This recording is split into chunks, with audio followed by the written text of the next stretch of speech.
NCERT में है और 12 के भी 15 चैप्टर है। लेकिन आप जहाँ भी पढ़ने जाएंगे वहाँ आपको चैप्टर नंबर 2 से पढ़ाया जाता है, जो कि यूनिट एंड डायमेंशंस है। चैप्टर का नाम, चैप्टर नंबर 2 कौन सा है? Unit and dimension. लेकिन ये चैप्टर 1 कहीं भी आपको नहीं पढ़ाया जाता है। 11th क्लास का फर्स्ट चैप्टर आपको कहीं नहीं पढ़ाया जाएगा, ये खुद से ही पढ़ना होता है। जब खुद हम लोग भी 11th क्लास में थे तो ये चैप्टर हमारे टीचर बोल दिए थे खुद से पढ़ लेने के लिए, और वो डायरेक्ट सेकेंड चैप्टर से स्टार्ट करते हैं, क्योंकि सेकेंड चैप्टर थोड़ा आसान रहता है बच्चों को समझने में, इसलिए वो सेकेंड से स्टार्ट कर देते हैं। क्योंकि लेकिन हम लोग चैप्टर नंबर 1 से स्टार्ट करेंगे और कंप्लीट इसे चैप्टर नंबर 15 तक कंप्लीट करेंगे। तो आइए शुरू करते हैं इस लेक्चर सीरीज को। आप 11th क्लास के सारे चैप्टर्स का लेक्चर आपको मिल जाए, इसके लिए इस वीडियो से जुड़े रहने के लिए सब्सक्राइब कर लें चैनल को। और जो मैं क्लास में पढ़ाऊंगा उसका नोट्स भी बना हुआ है मेरे पास पीडीएफ फॉर्म में। तो अभी जो मैं एक्सप्लेन करूंगा इसका अगर किसी को नोट्स चाहिए या एनसीईआरटी का सॉल्यूशन भी हम लोग करेंगे, तो उसका नोट्स या एनसीईआरटी का, तो जिसको भी क्लास का नोट्स चाहिए वो कमेंट में अपने व्हाट्सएप नंबर सेंड करें, मैं उन्हें व्हाट्सएप पे पीडीएफ सेंड कर दूंगा नोट्स। तो इस चैप्टर का नाम फिजिकल वर्ल्ड ही क्यों है? फिजिकल का मतलब है भौतिक, जो या जो कुछ भी हमारे सराउंडिंग में महसूस करते हैं हम पूरे यूनिवर्स में, उन्हें फिजिकल बोला जाता है। फिजिकल का अपोजिट क्या होता है? फिजिकल मतलब भौतिक, और उसका अपोजिट है आध्यात्मिक। तो एक आध्यात्मिक दुनिया भी होती है, जिसे हम बोलते हैं कि वो मोक्ष की प्राप्ति के लिए तपस्या कर रहा है, योगी होते हैं। वो आध्यात्मिक एक अलग दुनिया होता है, उस दुनिया को जीते हैं। जिसका उसका तो साइंटिफिक टर्म में बात करें तो साइंटिफिक सिर्फ भौतिक चीजों को मानता है, और आध्यात्मिक चीजों का कोई उसके पास एक्सपेरिमेंटल प्रूफ नहीं है। तो हम इसमें सिर्फ भौतिक दुनिया के बारे में पढ़ेंगे, आध्यात्मिक दुनिया के बारे में नहीं पढ़ेंगे। आध्यात्मिक दुनिया के बारे में जानना है तो आपको गीता पढ़ना पड़ेगा, वेदों को पढ़ना पड़ेगा, ये सब चीज पढ़ना पड़ेगा आध्यात्मिक दुनिया के लिए। तो हम इस चैप्टर में भौतिक दुनिया के बारे में पढ़ेंगे, जिन चीजों से हम मिलते हैं, जिन चीजों से इंटरेक्ट करते हैं हम हर दिन, जैसे लाइट। तो हम इस भौतिक दुनिया में जिन चीजों को महसूस करते हैं, सिर्फ उन्हीं चीजों के बारे में हम पढ़ेंगे। तो इस चैप्टर में सब टॉपिक क्या क्या है? तो व्हाट इज फिजिक्स, पहले डेफिनेशन जानेंगे हम लोग फिजिक्स का क्या है। फिजिक्स के साथ ही साथ हम लोग साइंस का भी डेफिनेशन जानेंगे। Scope of physics, scope of physics में क्या हम लोग पढ़ेंगे कि फिजिक्स माइक्रोस्कोपिक से लेकर, मतलब स्मॉल इलेक्ट्रॉनिक लेवल से लेकर, और लार्ज प्लानेटरी मोशन और स्टार्स के बारे में, बड़े बड़े ऑब्जेक्ट के बारे में भी पढ़ते हैं हम लोग फिजिक्स में। समझ में आया? स्कोप ऑफ फिजिक्स में क्या हो गया, माइक्रोस्कोपिक से मैक्रोस्कोपिक लेवल तक, मतलब छोटे पार्टिकल्स के बारे में भी पढ़ेंगे और बड़े ऑब्जेक्ट के बारे में भी फिजिक्स में पढ़ते हैं। या यूं कहें कि स्कोप ऑफ फिजिक्स में आप डिफरेंट ब्रांच भी ले सकते हैं, जैसे क्लासिकल फिजिक्स हो गया, रिलेटिविस्टिक फिजिक्स हो गया। रिलेटिविस्टिक में आप सुने होंगे टाइम ट्रेवल ऐसे होता है कि हम पास्ट में जा सकते हैं कि नहीं, अपने पास्ट में जा सकते हैं कि नहीं, फ्यूचर में भी हम आगे जा सकते हैं। ये सब आपने हॉलीवुड के मूवीज में आपने देखा होगा, ये सब इन सारे टॉपिक पे मूवी बनते हैं। तो फिजिक्स का स्कोप मतलब डिफरेंट ब्रांचेज आप समझ लीजिए। या इसी में ये भी हम पढ़ेंगे कि छोटे पार्टिकल से लेकर बड़े ऑब्जेक्ट तक हम लोग फिजिक्स में चीजों को एक्सप्लेन करते हैं। बड़े ऑब्जेक्ट में जो चेंजेज आते हैं उन्हें भी हम एक्सप्लेन करते हैं। फिर थर्ड इसमें टॉपिक आएगा फंडामेंटल फोर्सेज। फंडामेंटल फोर्सेज में हम पढ़ेंगे कि नेचर में बहुत सारे फोर्स आप सुने होंगे, tension force, normal reaction force, gravitational force, electrostatic force, friction force, बहुत सारे फोर्स हैं। लेकिन वो सारे फोर्सेज स्टूडेंट्स कुछ 4 कैटेगरी में ही डिवाइड किए गए हैं। 4 टाइप ही फोर्सेज के होते हैं, इन्हीं 4 टाइप के सब टाइप्स हैं बाकी के फोर्सेज। तो टोटल इस यूनिवर्स में जितने भी फेनोमेना है फोर्स से रिलेटेड, उनको 4 फोर्सेज से ही एक्सप्लेन कर लेते हैं हम लोग। फिर नेक्स्ट पॉइंट है nature of physical law. Nature of physical law में क्या हम लोग देखेंगे, नेचर में जो भी फेनोमेना होता है उन्हें ऑब्जर्व करते हैं, और उस ऑब्जर्वेशन पे बेस्ड वो कुछ एक्सपेरिमेंट करते हैं लैब में, और उसके बाद वो अपने सारे ऑब्जर्वेशन को कुछ बेसिक रूल्स बना देते हैं उसमें कि ये ऑब्जर्वेशन जो मैंने देखा और लैब में एक्सपेरिमेंट करके प्रूव भी किया, ये कुछ सर्टेन रूल्स को फॉलो करते हैं, उन्हीं सेट ऑफ रूल्स को लॉ बोला जाता है। तो कम से कम रूल्स में नेचर के ज्यादा से ज्यादा होने वाले फेनोमेना को एक्सप्लेन करना रहता है। तो ये फिजिकल लॉ का क्या नेचर होता है? फिजिकल लॉ जो है, हमारी भौतिक दुनिया के जो नियम हैं वो समय के साथ नहीं बदलते हैं। हम और आप समय के साथ बदल जाते हैं, सिचुएशन के अकॉर्डिंग बदल जाते हैं। लेकिन जो नेचर के लॉ हैं वो लेकिन जो भौतिक दुनिया के लॉ हैं वो समय के साथ नहीं बदलते हैं। जैसे ग्रेविटेशन की अगर हम बात करें, तो ग्रेविटेशनल लॉ क्या है कि every object in this universe attracts other object due to their masses. अब ये आज भी ऐसा हो रहा है और 10 ईयर के बाद भी ऐसा होगा। जब जब आप छोटे बच्चे थे तो भी था, आज भी वो ग्रेविटेशनल अट्रैक्शन लग रहा है अर्थ और सन के बीच। तो ये नेचर के जो लॉ है ना, law of gravitation, Newton's law of motion, ये सब जो भी नियम है नेचर के, या दो चार्ज, एक मैग्नेट, नॉर्थ नॉर्थ में रिपल्सन होता है, नॉर्थ साउथ पोल में मैग्नेट का अट्रैक्शन होता है। तो ये 100 ईयर के बाद चेंज नहीं होने वाला है, 100 ईयर के बाद भी यही रहेगा। तो फिजिकल वर्ल्ड में, भौतिक दुनिया के जो नियम है ना, उनका नेचर क्या है कि वो समय के साथ नहीं बदलते हैं, वो हमेशा उसी रूल को फॉलो करते हैं। ये नेचर है। दुनिया में जो नियम है वो नियम समय के साथ नहीं बदलते हैं। तो अब आइए हम इस चैप्टर को स्टार्ट करते हैं व्हाट इज फिजिक्स से। लेकिन फिजिक्स को समझने के लिए हम लोग साइंस से स्टार्ट करेंगे, क्योंकि साइंस का ही ये ब्रांच है। तो साइंस का डेफिनेशन याद है क्या आपको? आप बचपन से साइंस पढ़ते आ रहे हैं। क्या पता है आपको साइंस का डेफिनेशन क्या होता है? कैसे डिफाइन करेंगे हम साइंस को? Science is a systematic and organised knowledge about nature और natural phenomena through observation and experimentation. क्या है?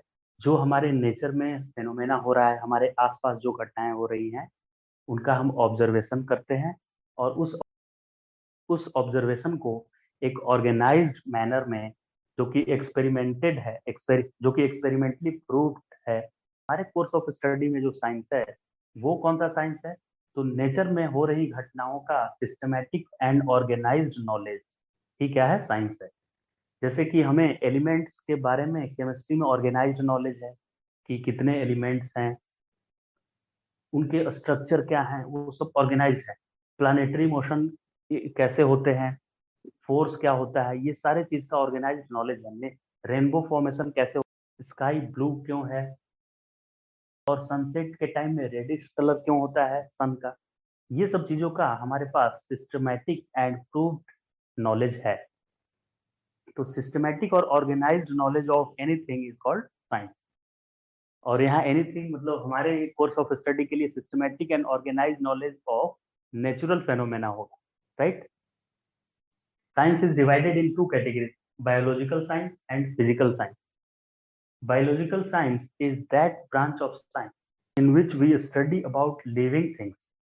बायोलॉजिकल साइंस में क्या पढ़ेंगे? लिविंग थिंग्स के बारे में पढ़ेंगे। फिजिकल साइंस में क्या पढ़ेंगे? नॉन लिविंग थिंग्स के बारे में पढ़ेंगे।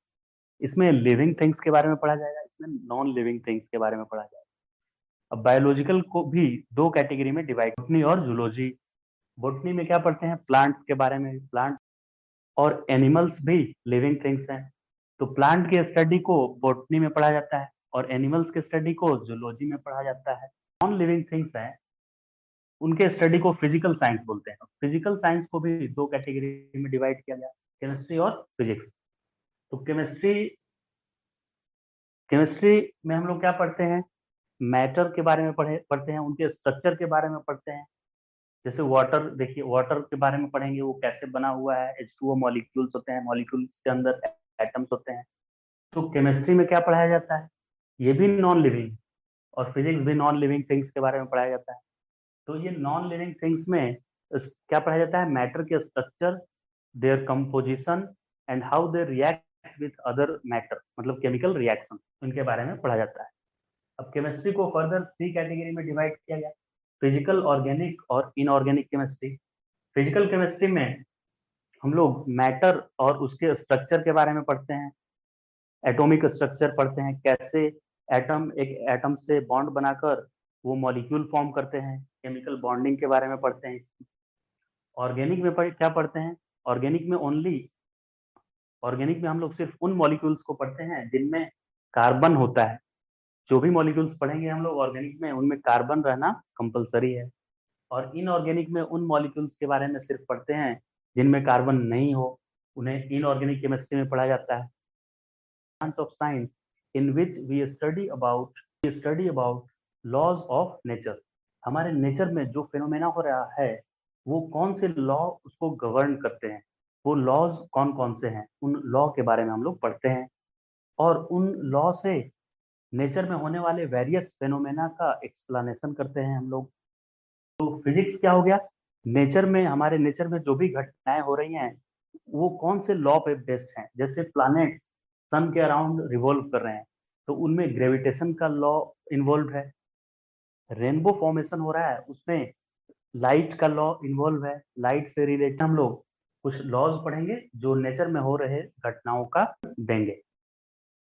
कल को कोई नया फेनोमेना नेचर में देखने को मिले जो अभी तक नहीं मैम होने हम जो अभी तक हमने नहीं देखा था, तो उस फेनोमेना को भी हम इन्हीं लॉ से एक्सप्लेन करने की कोशिश करेंगे। अगर नहीं कर पाए तो कोई नया लॉ भी बनाना पड़ सकता है कि नहीं? तो physics is further divided in three categories: quantum physics, relativistic physics and classical physics. तो हमारे कोर्स में ये क्लासिकल फिजिक्स में क्या पढ़ेंगे हम लोग? मैक्रोस्कोपिक, लार्ज या मैक्रोस्कोपिक लेवल के ऑब्जेक्ट्स के बारे में पढ़ेंगे कि वो ऑब्जेक्ट कैसे बिहेव करते हैं। ऑर्गेनिक में क्या पढ़ते हैं? ऑर्गेनिक में ओनली ऑर्गेनिक में हम लोग सिर्फ उन मॉलिक्यूल्स को पढ़ते हैं जिनमें कार्बन होता है। जो भी मॉलिक्यूल्स पढ़ेंगे हम लोग ऑर्गेनिक में, उनमें कार्बन रहना कंपलसरी है। और इनऑर्गेनिक में उन मॉलिक्यूल्स के बारे में सिर्फ पढ़ते हैं जिनमें कार्बन नहीं हो, उन्हें इनऑर्गेनिक केमिस्ट्री में पढ़ा जाता है। कि माइक्रोस्कोपिक लेवल पे मैकेनिकल बिहेवियर कैसा होता है पार्टिकल्स का, वो पढ़ा जाएगा क्वांटम में। और रिलेटिविस्टिक में अगर कोई ऑब्जेक्ट लगभग लाइट के स्पीड से मूव अगर करने लगे तो उसका कैसा बिहेवियर होगा, उसके स्टडी को रिलेटिविस्टिक फिजिक्स में पढ़ा जाता है। तो हमारे कोर्स का कौन सा फिजिक्स है? क्लासिकल फिजिक्स है। तो आइए स्टार्ट करते हैं हम क्लासिकल। तो हमारे कोर्स ऑफ स्टडी में 11th 12th में कौन सा है? क्लासिकल फिजिक्स है। Okay, so I hope you are clear with these terms.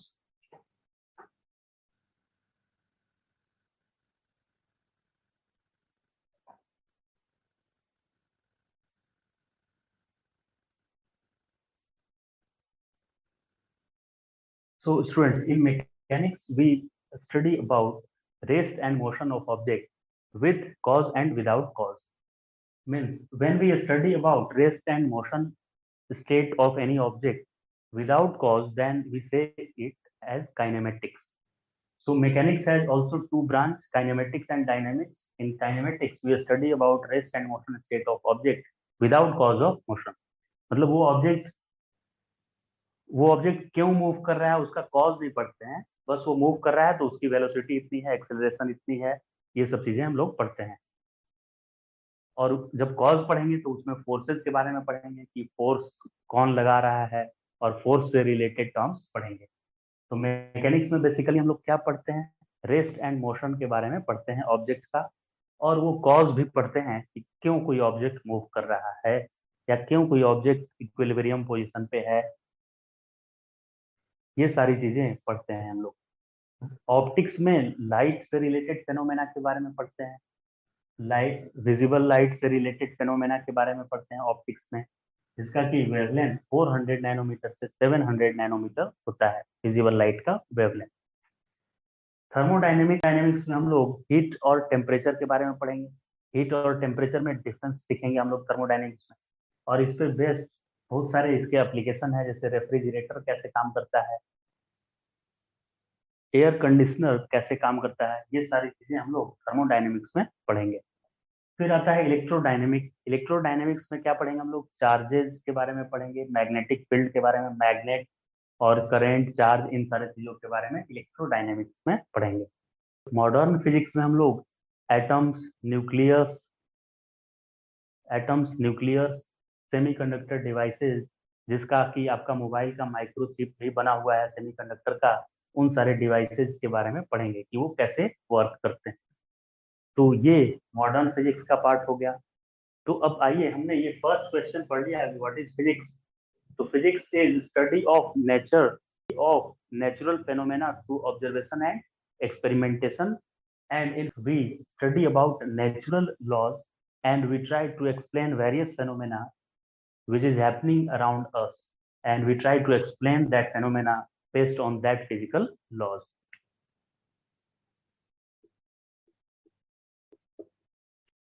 तो स्टूडेंट्स, स्कोप ऑफ फिजिक्स मतलब फिजिक्स में हम लोग माइक्रोस्कोपिक से लेकर मतलब एकदम छोटे लेवल से लेकर और बड़े ऑब्जेक्ट, लार्ज ऑब्जेक्ट तक के चीजों को एक्सप्लेन करते हैं। तो माइक्रोस्कोपिक में कौन सारी चीजें आएंगे? इलेक्ट्रॉनिक लेवल पे, जैसे न्यूक्लियस का एटम का साइज 10⁻⁻10 मीटर होता है, और उसके भी अंदर न्यूक्लियस का साइज 10⁻⁻15 मीटर का होता है। तो ये बहुत ही स्मॉल साइज ये सब है। तो इन सारे चीजों को माइक्रोस्कोपिक में पढ़ा जाएगा। और फिजिक्स मैक्रोस्कोपिक पे चीजों को भी डील करता है फिजिक्स, यानी उन्हें भी एक्सप्लेन कर लेता है। तो स्टूडेंट्स, स्कोप ऑफ फिजिक्स मतलब फिजिक्स में हम लोग माइक्रोस्कोपिक से लेकर मतलब एकदम छोटे लेवल से लेकर और बड़े ऑब्जेक्ट, लार्ज ऑब्जेक्ट तक के चीजों को एक्सप्लेन करते हैं। तो माइक्रोस्कोपिक में कौन सारी चीजें आएंगे? इलेक्ट्रॉनिक लेवल पे, जैसे न्यूक्लियस के अंदर एक इलेक्ट्रॉन का मास, ये सब क्या है? माइक्रोस्कोपिक है। 10⁻31 kg होता है मास ऑफ इलेक्ट्रॉन। स्कोप क्या है?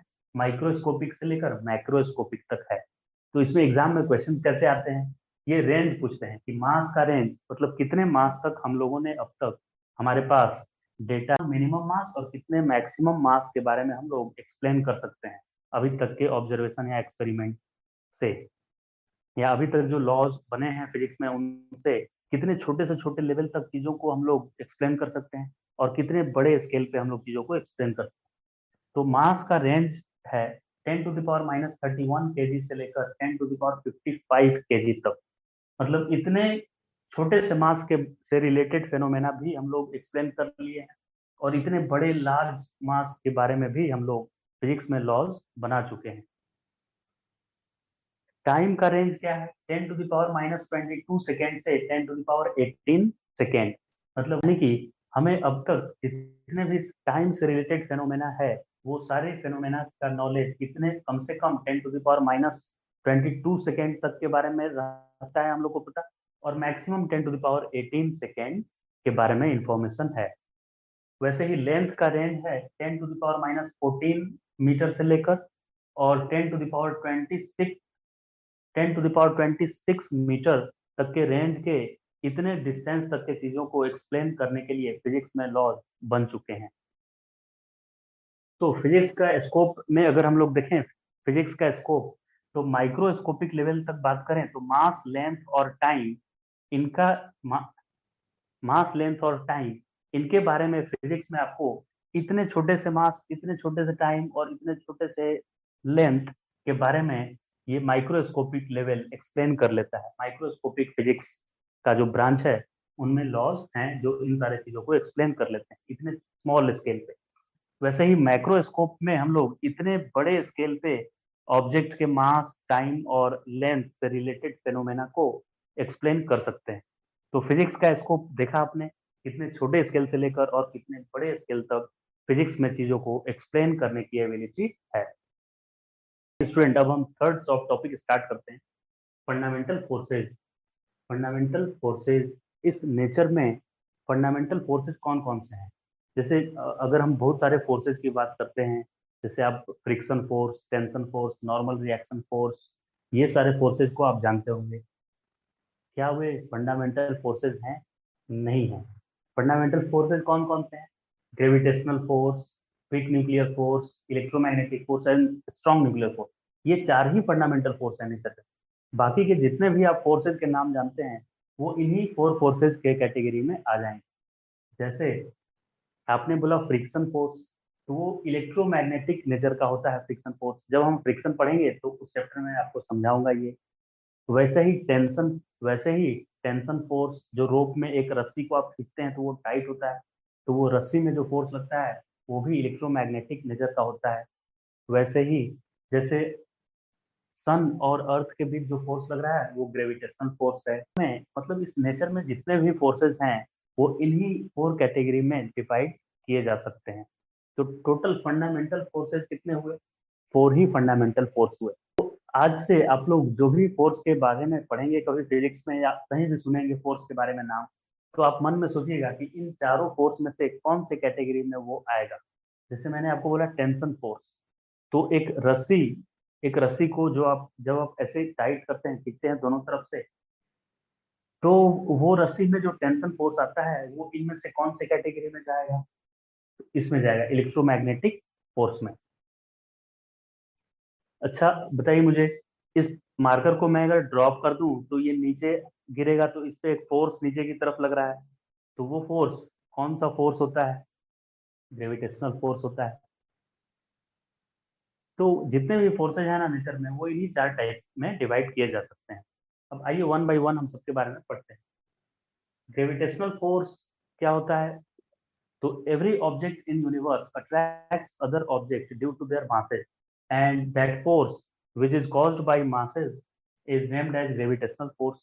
मतलब इस यूनिवर्स में जो भी ऑब्जेक्ट है जिनके पास मास है, मास रहना जरूरी है, मास नहीं है तो ग्रेविटेशनल फोर्स वो नहीं लगा पाएगा।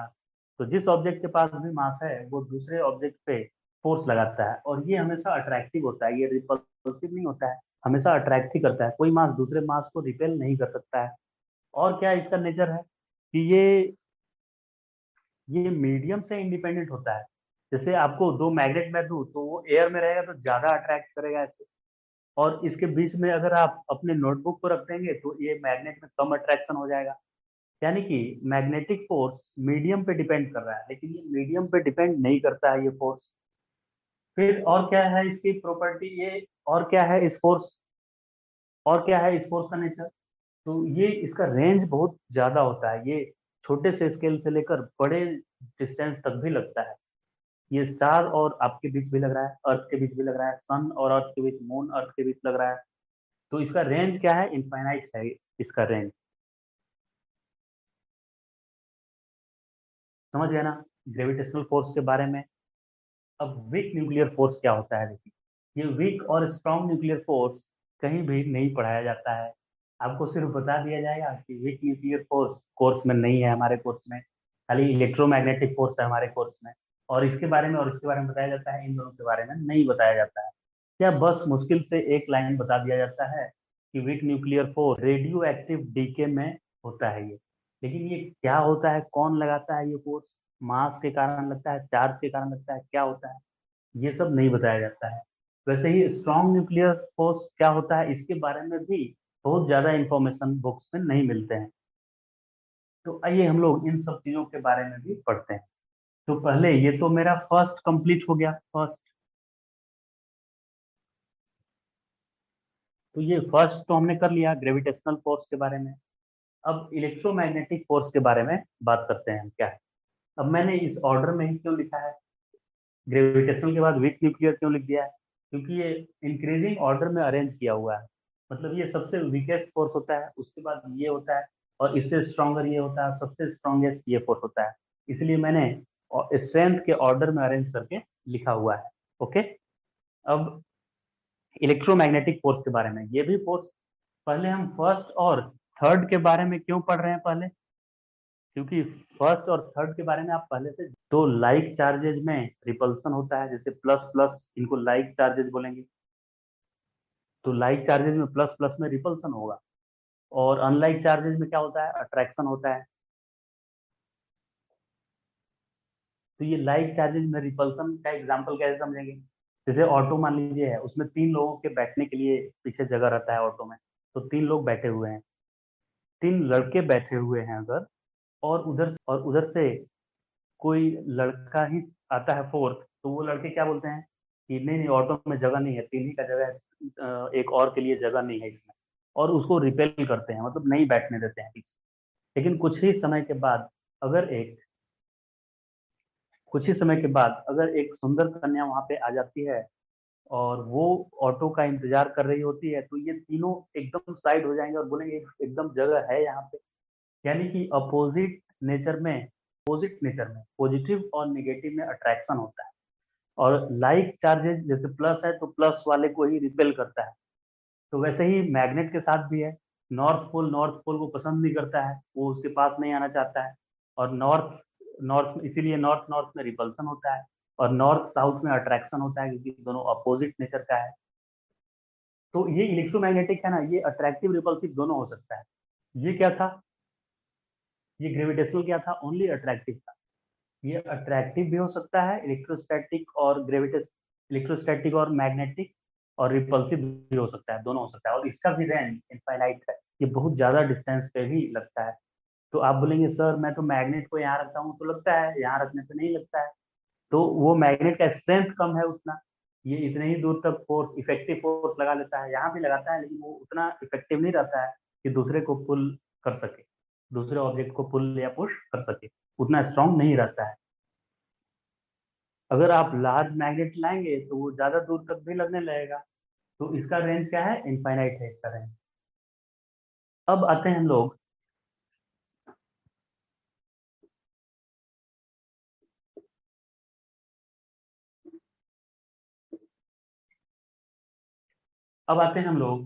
फोर्थ कैटेगरी में, strong nuclear force. Strong nuclear force क्या होता है,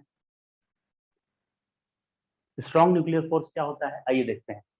अगर ये एटम, आप पता होगा कि इलेक्ट्रॉन रिवॉल्व करते हैं एटम के सराउंडिंग में, और बीच में ये प्रोटॉन न्यूट्रॉन, ये न्यूक्लियस में रहते हैं, प्रोटॉन और न्यूट्रॉन, और इलेक्ट्रॉन उसके सराउंडिंग में रिवॉल्व कर रहा होता है।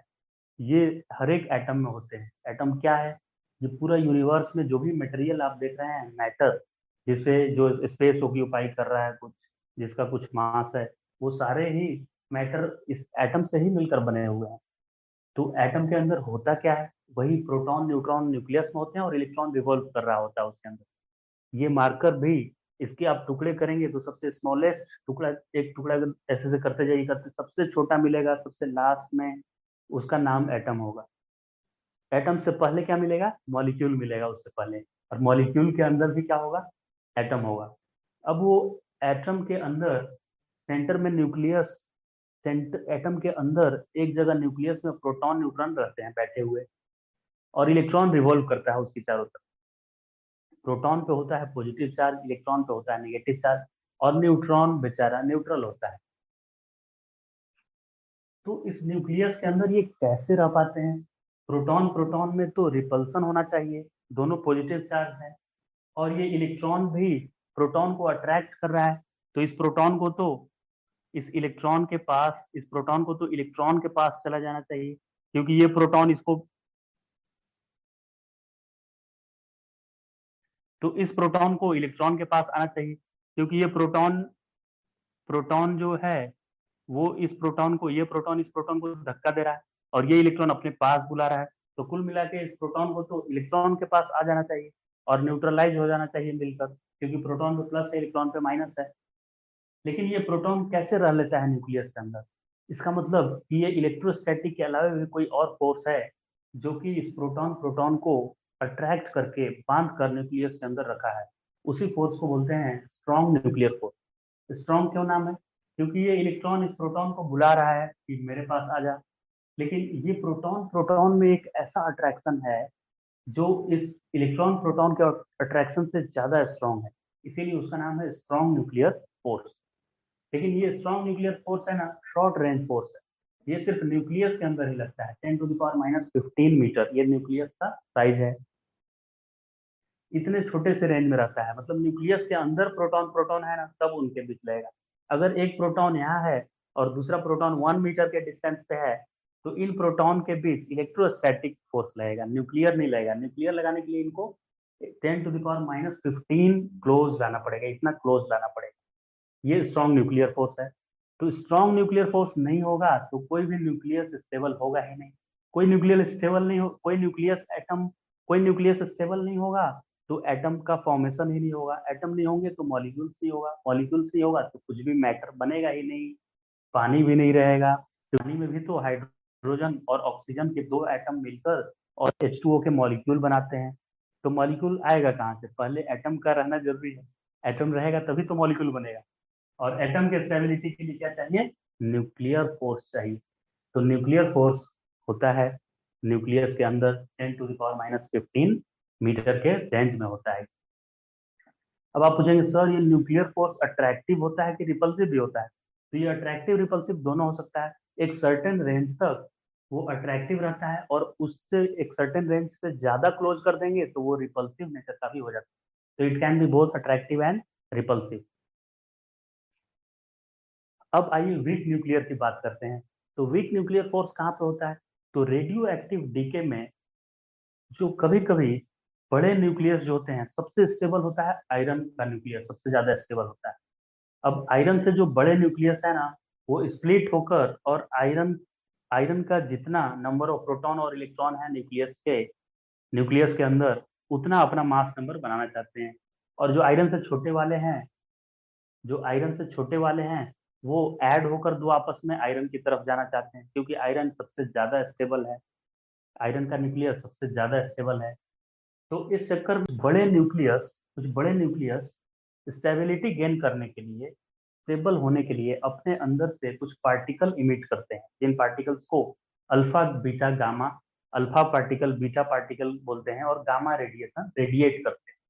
तो वो रेडिएट करने के लिए उनको अपने अंदर के प्रोटॉन को कन्वर्ट करना पड़ता है न्यूट्रॉन में, या न्यूट्रॉन को कन्वर्ट करना पड़ता है प्रोटॉन में। मतलब स्टेबिलिटी गेन करने के लिए उनके अंदर बैठे हुए प्रोटॉन अपने आप टूटकर और न्यूट्रॉन में कन्वर्ट हो जाते हैं, या न्यूट्रॉन कभी कभी टूटकर और एक प्रोटॉन और एक इलेक्ट्रॉन में कन्वर्ट हो जाते हैं। ये प्रोटॉन टूटता कैसे होगा? तो उस प्रोटॉन को जाकर कोई हैमर से मारता तो नहीं है उसके अंदर। तो वो प्रोटॉन टूटता ही है इसी फोर्स के कारण, वीक न्यूक्लियर फोर्स के कारण। ओके। तो वीक न्यूक्लियर फोर्स कैसा फोर्स हुआ? अट्रैक्टिव फोर्स हुआ कि रिपल्सिव फोर्स हुआ? बताइए। तो ये ना तो अट्रैक्टिव फोर्स है ना ही रिपल्सिव। ये क्या है? डिस्ट्रक्टिव फोर्स है। डिस्ट्रक्टिव मतलब ये डिस्ट्रक्शन करता है, तोड़ता है। एक प्रोटॉन को अंदर से ये फोर्स लगकर तोड़ देता है प्रोटॉन, या एक न्यूट्रॉन को अंदर से तोड़ देता है। ये तो ये डिस्ट्रक्टिव टाइप का फोर्स होता है वीक न्यूक्लियर फोर्स। और इसका रेंज तो स्ट्रॉन्ग न्यूक्लियर से भी कम है।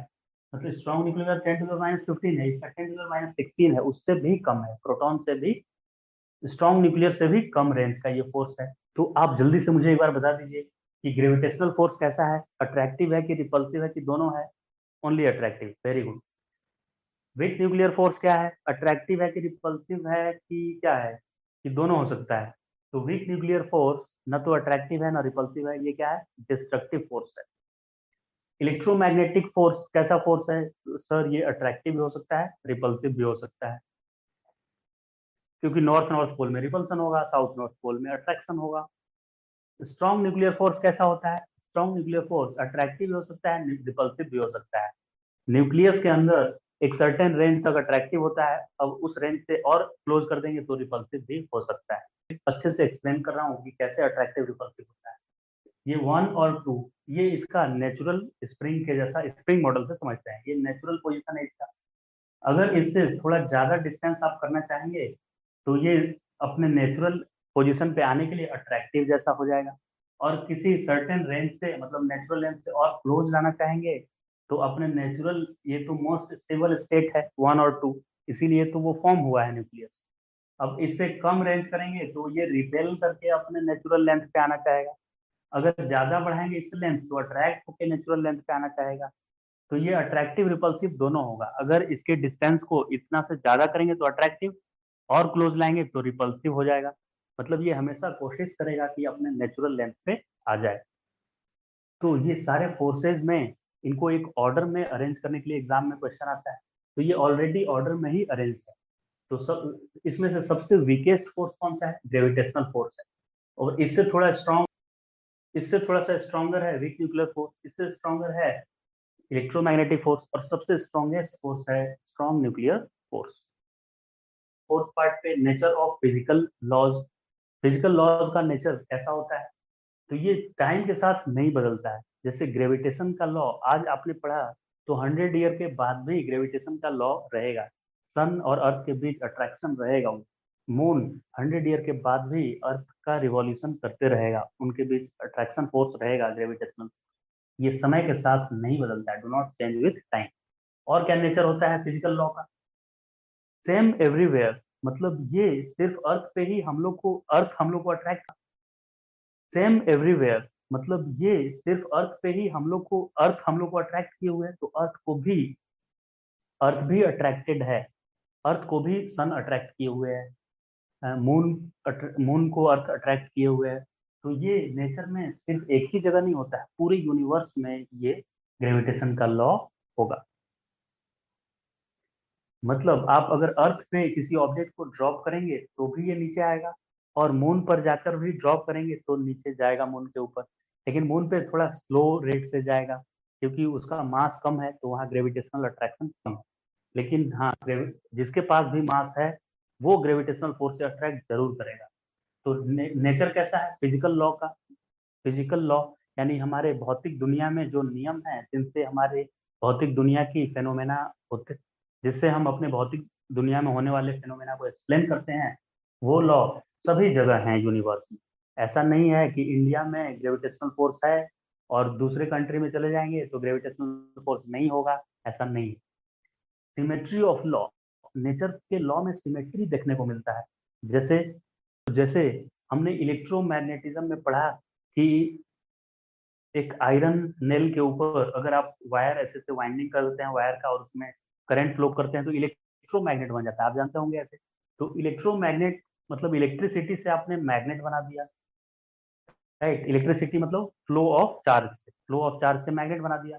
तो बाद में मैग्नेट से भी इलेक्ट्रिसिटी जनरेट करना हमने सीख लिया जनरेटर में दो मैग्नेट रहता है, और बीच में 10th क्लास में आपने पढ़ा होगा जनरेटर, दो मैग्नेट रहता है और बीच में एक कॉइल को घुमाते हैं, बीच में एक कॉइल को घुमाते हैं, तो वो मैग्नेटिक फ्लक्स के वेरिएशन के कारण मैग्नेटिक फ्लक्स के वेरिएशन के कारण इलेक्ट्रिसिटी भी प्रोड्यूस हो जाता है।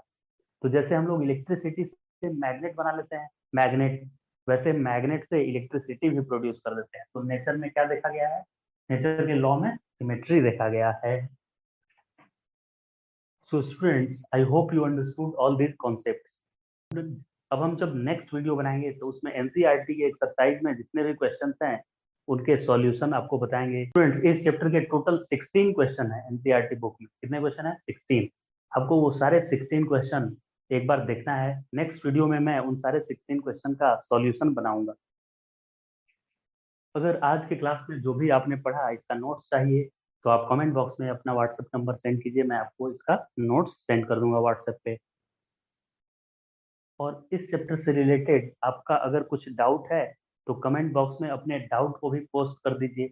मैं आपके डाउट मैं आपके डाउट का वीडियो सॉल्यूशन मैं आपके डाउट का वीडियो एक्सप्लेनेशन बनाकर और आपको आपके व्हाट्सएप नंबर पे सेंड कर दूंगा। यहीं पे इस वीडियो को खत्म करते हैं, और आने वाले वीडियो में मैं चैप्टर 2 सेकेंड चैप्टर यूनिट और डायमेंशन भी स्टार्ट करूंगा। Okay, so that's all in this lecture. Thank you for watching.